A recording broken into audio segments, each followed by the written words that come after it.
Welcome to Liddypod, Beatles banter with Bedford and Beasley.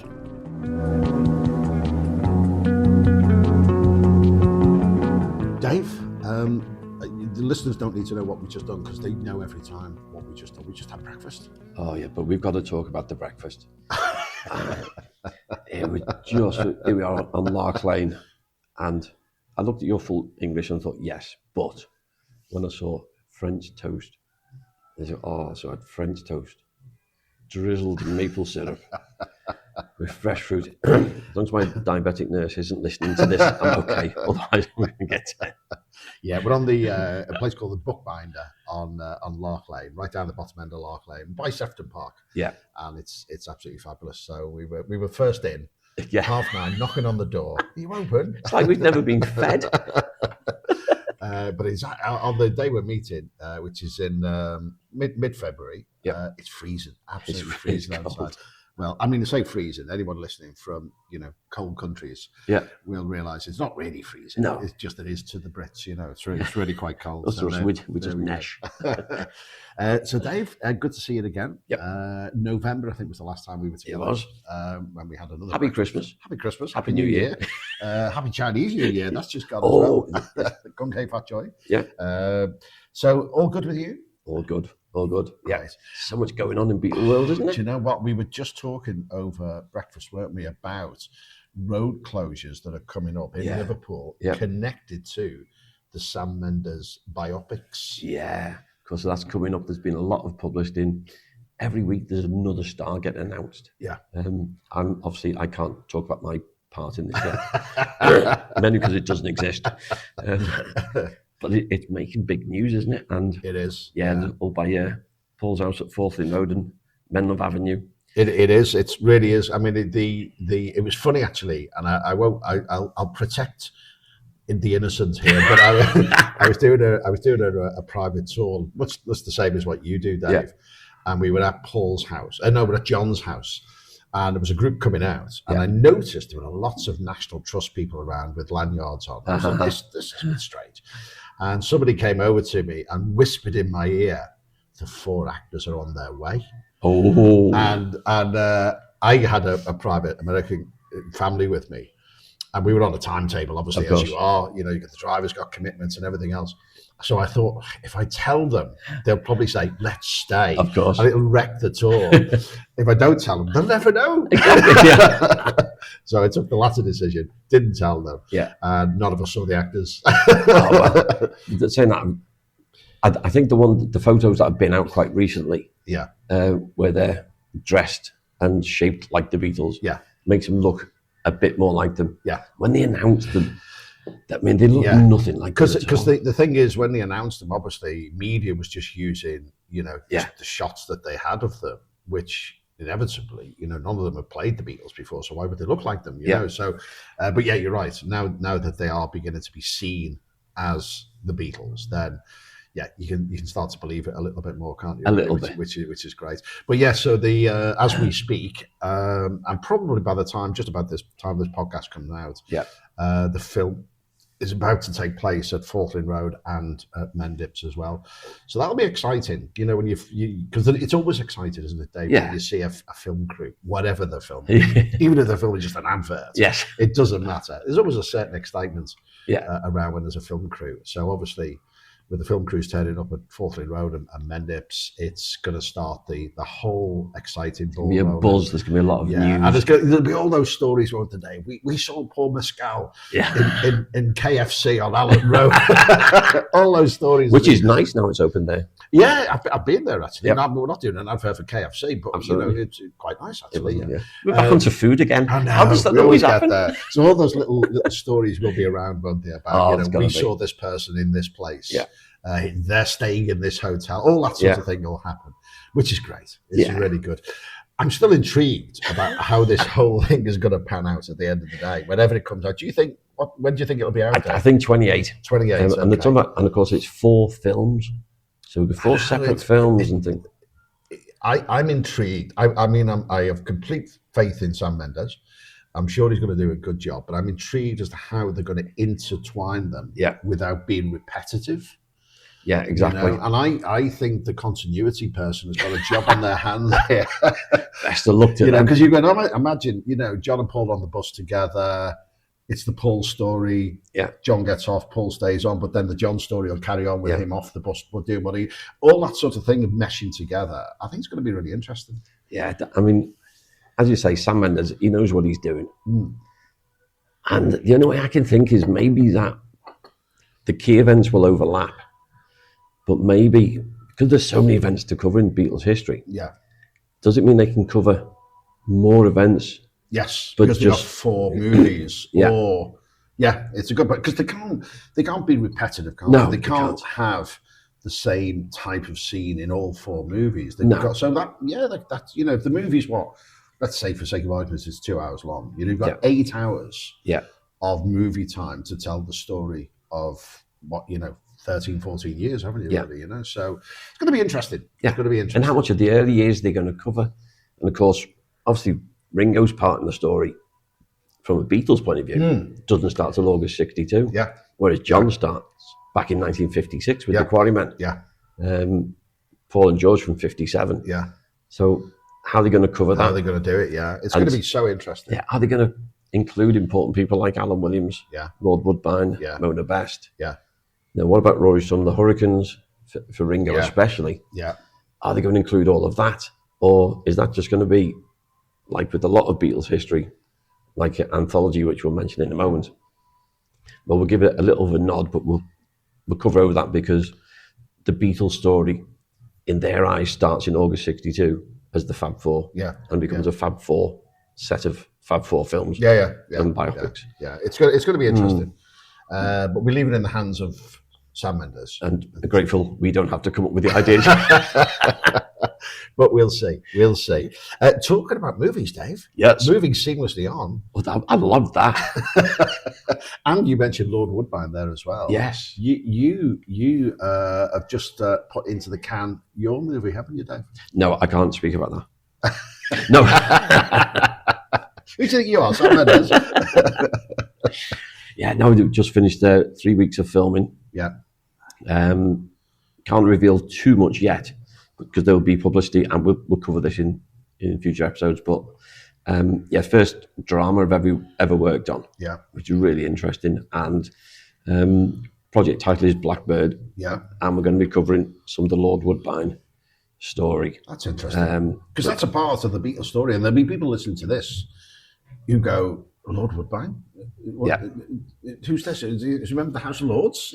Yeah. So this is a part of the story, another part of the story really that is important, but has never really had full attention. No, it hasn't. It's a part of the story that I've been covering and writing about and researching for about the last 15 years. And within my book, The Fab 104, I did a section called The Black Roots of the Beatles. And nobody really has picked up on this, but it's one of those advantages of being in Liverpool. You get to know the Liverpool people. So try and tell his important part of the story, which, and we talked about the Shake It Up Baby, the play I was involved in last year, you know, of that, the Hamburg story is so important. Well, as Alan Williams told me on several occasions, if it wasn't for Lord Woodbine, they never would have gone to Hamburg. Right. It was down to him. And he was important. You know, he's a Calypsonian singer-songwriter, the first singer-songwriter John and Paul met. And without him, Hamburg wouldn't have happened. And as we did, and the documentary came out last year, No Hamburg, No Beatles. Well, No Hamburg, No Beatles, and in the world of Dave Bedford, what if? You know, what if? What if? I love that as well. I think it's my turn to buy breakfast. The What If, of course, is the book that a friend Andrew Phillips and I brought out last year. And one of the big sections, of course, in there is what if there was no Hamburg? Yeah. You know, how important that was. You know, thinking that, you know, Alan Williams and Lord Woodbine get the group together. They call themselves Silver Beatles. They get them to Hamburg. Now, what if that doesn't happen? You know, the Beatles learned how to be a band. on the stage of Hamburg. And they came back with certain mystery to them, don't we? The Litherland Town Hall gig, direct from Hamburg, and people, are these German? Are these German? So, I mean, it's such an important part of the story. And as your movie will tell, Lord Woodbine was integral to the decisions that were made that led to them going to Hamburg in the first place. And the Hamburg story, the transformation of when they come back, that Litherland Town Hall gig is so important because at that point, all the other groups were dance groups. They were hired to play music so people could dance. Yeah. So they were really just the musicians for what was going on the dance floor. Whereas this was different. This was a show, Mac's show. It was absolutely right. Yeah. The job of the group was play the songs like the records. So people knew because they listened to the records and danced to them. Yeah. The Beatles come on, and of course they're in jeans, cowboy boots, black leather jackets. Yeah. And they're doing their own versions of the songs. And this is the important thing, is that when they launch into Long Tall Sally, Paul's at his peak for doing Little Richard. Yeah. The sound is incredible. And the people stop dancing. Yeah. To watch the show. Yeah. And the important thing you said there, Dave, is they were still doing covers at that time. But they were doing them in their own way. Yeah. They weren't just trying to be the same as the people who recorded these songs in the first place. They were doing them in their own style. When's the publicity going to come out, Dave? I'm excited about this. That's really good. So hopefully the film should be out this summer. Right. We've definitely in the US, obviously got to sort out distribution for the rest of the world. Yeah. And the working title is Blackbird. Yeah. Great. At the moment. So it's been put out by a company called Maverick. Right. Who has a side production company called Liverpool West, which is concentrating on Beatles films and stuff. So they've been working on the Miss O'Dell story about Chris O'Dell. They've got the Real Love about the Beatles fans. There's so many great titles now, and in America they're carrying the No Hamburg, No Beatles documentary that I worked on as well. So that's now getting picked up, and that's out on DVD and Blu-ray. Yeah, forget Sam Mendes. Yours is good about this summer. Exactly. He takes forever to get his out, Exactly. 4 films telling the same story. I put it all into one. So he probably Lord Woodbine won't even feature in his, Dave. You can guarantee that. I think so. Brilliant. That is great. Looking forward to that. Looking forward to the publicity even. That'd be brilliant. Yeah. You're listening to Liddypod, Beatles banter with Bedford and Beasley. When we last met in November, the anthology was just, I think it was just about to be released. Launching. Yeah. And to my shame, I haven't actually. What have you been doing, boy? I've been messing around I've been hibernating over the winter time. What's your view on it, Dave? Having watched the original anthology earlier last year in preparation, then watching this one, I thought, it's really good. There's some new bits in there. Yeah. Each episode's shorter than the original. Yeah. Which disappointed me. I was hoping we were going to get more new stuff put in. Yeah. Which would add to the story. Sure. Which they haven't really done. And so all those things we've just been talking about, those early years. Yeah. Alan Williams hardly gets a mention. Hamburg gets a bit of a mention, but that's even scaled back again. Yeah. So that the important foundation years are really scaled back, which is the bit that's always interested me. And so I was disappointed with that.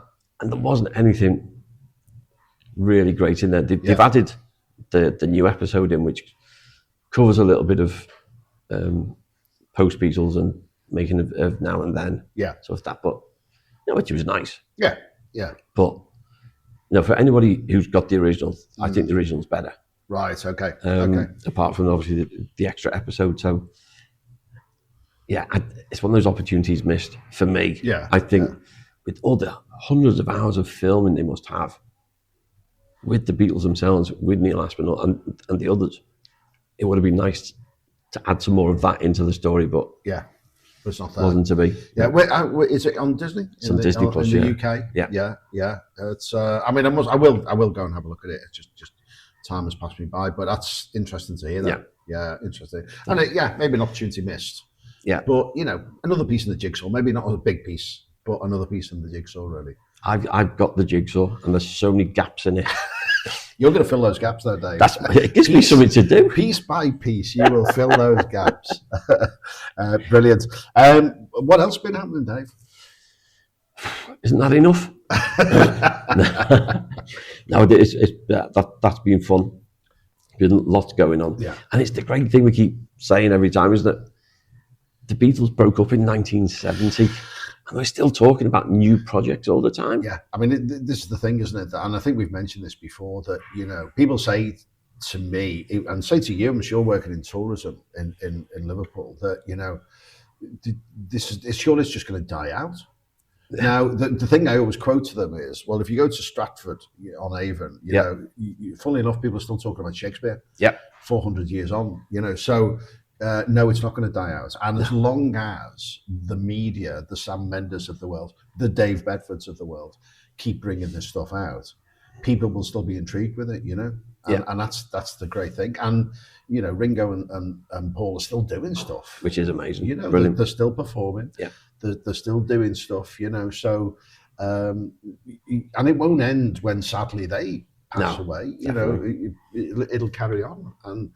all the things like the anthologies and Now and Then and your movie coming out, Sam Mendes stuff, it just continues to add to it. And, we still hear musicians, young musicians today, talking about Beatles songs that influenced them. So, that's it. Shakespeare's not going to disappear. The Beatles are not going to disappear. Who's Shakespeare? Yeah, he played centre forward for Wolverhampton. Did he write his plays? No, did he write his own play? Yeah. But it's going to carry on. And, we both work in tourism locally, there's no diminution of people coming into Liverpool. And the quality of the Mersey is not strained. It's not strained. And I can guarantee, if we were to go down to the Beatles statue at the pier head now, there will be people there taking photographs, and they might not be Beatle fans, but they're in Liverpool. And when you're in Liverpool, you do something associated with the Beatles. That's what you do. And we can guarantee, if we set up a webcam now, Dave, we'd see those people at the statue taking photographs. In all weathers. In all weathers, at all times of the day and night as well. Absolutely. It's amazing how many tourists are still coming into Liverpool. The cruise ships due to start coming back in big numbers now. Yeah, it's exciting for Liverpool. Yeah, it is. It is really exciting. I recently took down somebody from Visit Britain who's based in New York. Wow. And they were here on a visit just to familiarise themselves, and and this woman was youngish. She was probably in early 30s. Yep. But, she knew about the Beatles. She knew the importance of the Beatles to Liverpool. Yeah. And most importantly, she knew the importance. She's based in New York. She knew the importance of the Beatles to American visitors. Yes. They're coming across to the UK. UK, by comparison, is a tiny, tiny country. Tiny country. And, they can come and visit Liverpool really easily. 2 hours, 10 minutes from London, and they're there. And these people are coming. They are still coming in their droves. And what a legacy the Beatles have left. Absolutely. Can you imagine if any other city would give their right arm for an association with the Beatles? Absolutely. We've got it. London have tried. Yeah. Do you remember when Boris Johnson? I remember having to come on Radio Merseyside on that one, and Boris Johnson said, but the Beatles were made in London. Yeah. No. Okay. Sorry, Boris. No. Yeah. Where do you want to start with that one? But anyway, who's Boris Johnson? Let's not go there. Yeah. So great, Dave. Great to catch up. Brilliant. Let's do it again, because that's I won't be having breakfast between now and the next one. So let's make it not too long. And we found a lovely little place here, very accommodating. I love it. Because we had breakfast downstairs where they've got background music playing, and they said, why don't you go upstairs? We'll turn the music off, give you a nice quiet environment. And we're sitting here in the Bookbinder on Lark Lane, and it's absolutely perfect. It's a wonderful place, and the food was excellent. It was. I'm going to have yours next time. No, you're not. You're not having 2 breakfasts. I've got to have something. Dave, I'll see you next time. Take care. Bye. You've been listening to Liddypod, Beatles banter with Bedford and Beasley.